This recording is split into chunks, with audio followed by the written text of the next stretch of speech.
Praise the Lord. இன்றைக்கு மத்தேயு சுவிசேஷம் 5ஆம் அதிகாரத்தை பார்க்கும்போது ஆண்டவராகிய இயேசு கிறிஸ்துவுடைய மலை பிரசங்கத்தை நாம் பார்க்க முடியும். என்னை கேட்டுக்கொண்டிருக்கிற அருமையான அம்மா, அப்பா, தம்பி, தங்காச்சி, மிகவும் முக்கியமான ஒரு காரியத்தை இன்றைக்கு உங்களோட கூட பேச நான் விரும்புகிறேன். இன்னைக்கு அநேகர் ஆவிக்குரிய வாழ்க்கையில ஒரு முன்னேற்றம் இல்லாம, ஆசீர்வாதம் இல்லாம, ஒரு விடுதலை இல்லாம, ஒரு சந்தோஷம் சமாதானம் இல்லாம வாழ்க்கையை தொலைச்சி, வாழ்க்கையை இழந்து, எதிர்காலம் எல்லாவற்றையும் இழந்து, ஏன் ஆண்டவரை ஏற்றுக்கொண்டு கூட அவங்க இந்த கஷ்டத்தை பார்க்கறாங்க என்று நாம் பார்க்கும்போது, ஒருவேளை இந்த காரியம் இருக்குமா என்று நான் சிந்திக்கிறேன்.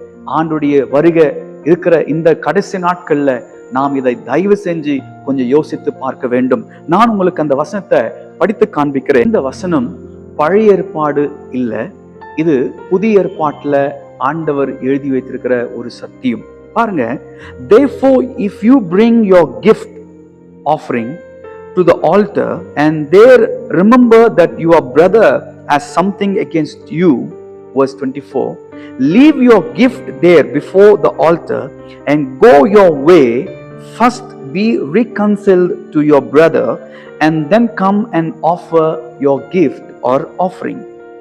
Agree with your adversary quickly while you are on the way with him, lest your adversary deliver you to the judge, and the judge hand you over to the officer, and you be thrown into prison. Assuredly I say to you, you will by no means get out of there till you have paid the last penny. ஆண்டு சொல்றாரு, நீங்க உங்க காணிக்கையை சபைக்கு கொண்டு வரும்போது அங்க உங்கள் சகோதரன் உங்கள் மேல ஏதோ ஒரு கசப்பு, ஒரு ஆகாத காரியம் இருக்குமானால், அல்லது உங்களுக்கு உங்கள் சகோதரன் மேல ஏதாவது ஒரு ஆகாத காரியம் இருக்குமானால், நீங்கள் என்ன பண்ண வேண்டும்? அங்கேயே உங்க காணிக்கை வைத்து விட்டு உங்கள் சகோதரனிடத்துல போய் நீங்கள் முதலாவது, பாருங்க பைபிள் சொல்லுது, ஃபர்ஸ்ட் நீங்க முதலாவது நீங்க ஒப்புரவா ஆக்கப்படணும். சமாதானம் ஆக்கப்பட்ட பிற்பாடு வந்து அந்த காணிக்கையை தேவ சமூகத்துக்கு கொடுங்க. அடுத்த வசனத்தை பார்க்கும்போது இன்னும் கொஞ்சம் ஆழமாய் ஆண்டவர் நமக்கு ஒரு காரியத்தை சொல்கிறார். உங்களுடைய எதிரியானவன், உங்களுக்கு விரோதமாய் இருக்கிறவர்கள், அவங்க வழியில இருக்கும்போது அல்லது நீங்கள் வழியில இருக்கும் போதுவே நீங்க என்ன செய்ய வேண்டும் என்றால், ஏதோ ஒரு கஷ்டம், ஒரு பகை, ஒரு விரோதம் இருக்குது, நீங்கள் உங்கள் எதிரியா நினைக்கிற அவங்க கிட்ட நீங்க என்ன பண்ணணும்னா போய் சமாதானமாக வேண்டும். அப்படி இல்லைன்னா அவர் நியாயாதிபதி இடத்துல உங்களை ஒப்பு கொடுப்பார். அந்த நியாயாதிபதி வேற ஒரு அதிகாரி இடத்துல ஒப்பு கொடுப்பார். அப்போது நீங்கள் சிறைக்குள்ள தள்ளப்படுவீங்க. அது கடைசி. நியாயாதிபதி, மேல் அதிகாரி, மேல் அதிகாரியிலிருந்து சிறைக்குள்ள தள்ளப்படுவீங்க.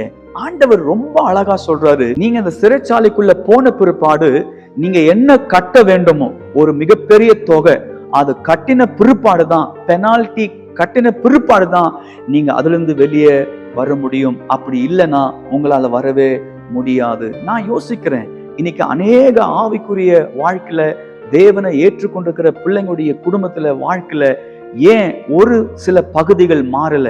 ஏன் ஒரு சில பகுதியில ஜெயம் இல்லை, வெற்றி இல்லை, சுகம் இல்லை, தோல்வி? ஏன் ஒரு வளர்ச்சி இல்லை? ஏன் திருமணம் ஆகல? ஏன் வேலை வாய்ப்பு கிடைக்கல? ஏன் நமக்கு ஒரு ப்ரொமோஷன்ஸ், நமக்கு இன்கிரிமெண்ட் ஆகல? ஏன் ஒரு கடன் தொல்லைக்குள்ள நாம இருக்கிறோம்? ஏன் நமக்கு பிரச்சனைகள்? ஏன் சில காரியங்கள் நமக்கு வேதனையா இருக்குது என்று பார்க்கும்போது, ஒருவேளை இந்த வார்த்தை நமக்கு நம்முடைய வாழ்க்கையில் இருக்குமா என்று நான் யோசிக்கிறேன். ஆண்டுடைய வருகை சீக்கிரமா இருக்குது. தெய்வ ஜனமே, நாம் இதை சிந்திக்க வேண்டும். அவங்க எப்படின்னா போகட்டும், அவங்க ரொம்ப அநியாயம் பண்ணாங்க, அவங்க இதை பேசினாங்க, அவங்க அதை பேசினாங்க, நான் அவங்க முகத்துல நான் அவங்க முகத்தை பார்க்க மாட்டேன், அவங்க கூட பேச மாட்டேன். என்ன குறிச்சு ஏசப்பாக்கு தெரியும், ஏசப்பா குறிச்சு எனக்கு தெரியும். இந்த காரியமெல்லாம் செட் ஆகவே ஆகாது. ஆண்டவர் சொன்னதை சொன்னபடி செய்ய வேண்டும். உங்கள் எதிரியானவன் வழியில இருக்கும் போதுவே நீங்கள் சமாதானம் ஆக வேண்டும். அது மாத்திரம் இல்ல, ஆண்டவர் இதே 43வது வசனத்தை நீங்க படிச்சு பார்த்தீங்கன்னா, ஆண்டவர் சொல்றாரு, you have heard that in the Old Testament the law said, you must love your neighbor and hate your enemy. ஆண்டவர் சொல்றாரு, நீங்க பழைய ஏற்பாட்டுல கேட்டீங்க. என்ன கேட்டீங்க? உங்கள் நண்பர்களை நீங்க நேசிக்கணும், உங்கள் சத்துருக்களை நீங்க வெறுக்கணும். ஆனா ஆண்டவர் புதிய ஏற்பாட்டுல என்ன சொல்றாருன்னா, but I say, ஆனால் நான் சொல்லுகிறேன், love your enemies, bless those who curse you, do good to those who hate you, and pray for those who spitefully use you and persecute you. பாருங்க, உங்கள் சத்துருக்களை நீங்க நேசிக்கணும், உங்களை யார் சபிக்கிறாங்களோ அவங்களை ஆசீர்வதிக்கணும், உங்களை யார் வெறுக்கிறாங்க அவங்களுக்கு நன்மை செய்யணும், யார் உங்களை ரொம்ப கேவலமா பேசி உங்களை உபத்திரப்படுத்துறாங்களோ அவங்களுக்காக ஜெபிக்கணும். இதுதான் ஆண்டவராகிய இயேசு கிறிஸ்து புதிய ஏற்பாட்டுல சொல்லியிருக்கிற சத்தியம், உபதேசம், டீச்சிங்ஸ் ஆஃப் ஜீசஸ் கிரைஸ்ட். நீ நானும் ரட்சிக்கப்பட்டு 20-40 வருஷம் ஆயிருந்தாலும் இப்படிப்பட்ட காரியங்கள் ஏதாவது நம்முடைய வாழ்க்கையில இருக்குமானா, நம்முடைய இருதயத்துல இருக்குமானால், பரலோகம் போவது கஷ்டம், ஆசீர்வாதத்தை பார்ப்பது கஷ்டம், விடுதலையை பார்க்கிறது கஷ்டம், சுகத்தை பார்க்கிறது கஷ்டம், வளர்ச்சியை பார்க்கிறது கஷ்டம். தயவு செஞ்சு நான் உங்களுக்காய் ஜெபிக்கிறேன். பரிசுத்த ஆவியானவர் ஆண்டவர் உங்களுடைய இருதயத்தை அவர் பலப்படுத்தி, இப்படிப்பட்ட காரியங்கள் ஏதாவது இருக்குமானா, நீங்க பல வருஷம் ஆயிருக்கலாம், அல்லது ஒரு 2-3 வருஷம் ஆயிருக்கலாம், அல்லது சில மாதம் தான், சில வாரங்கள் தான் ஆயிருக்கலாம், பேசாம இருக்கலாம். எங்கேயாவது அவங்கள பார்த்தீங்கன்னா ஒரு சாரி கேட்டுட்டு விட்டுடுங்க. அதுக்கப்புறம் நீங்க பேசாம போனா கூட பரவாயில்ல. ஆனா உங்களுடைய பகை உங்க இருதயத்துல அது ஒரு வைராக்கியமா இருக்கக்கூடாது. அது தேவ சமூகத்துல தடையா இருக்கவே கூடாது. நீங்கள் ஒப்புரவாக்கப்படணும், சமாதானமாக்கப்பட வேண்டும். எந்த ஒரு கசப்பு இல்லாம நம்முடைய இருதயத்துல தேவனை மட்டும் நாம் நினைத்து ஜெபிக்கும் போது, அவரை ஆராதிக்கும் போது, தேவனுடைய ஆலயத்துக்கு வரும்போது, நம்முடைய காணிக்கைகளை கொடுக்கும் போது, கர்த்தர் அதை 100 மடங்காய் ஆசீர்வதிக்க வல்லமை உள்ள தேவனாய் இருக்கிறார். இது இந்த கடைசி நாட்களுடைய ஒரு எச்சரிப்பின் ஒரு உபதேசம், வார்த்தை. தயவு செஞ்சு இதை எல்லாரும் கவனிக்க வேண்டும் என்று நான் தாழ்மையாய் கேட்டுக்கொள்கிறேன். ஆண்டுடைய வருகைக்காக நாம் ஒவ்வொரு ஆயத்தமா இருக்கிறோம், எதிர்பார்த்து கொண்டிருக்கிறோம். இந்த காரியமெல்லாம் தடையா ஆண்டுடைய வருகையில நாம் கைவிடல் படவே கூடாது. ஆகையால நான் உங்களுக்காக ஜெபிக்கிறேன்.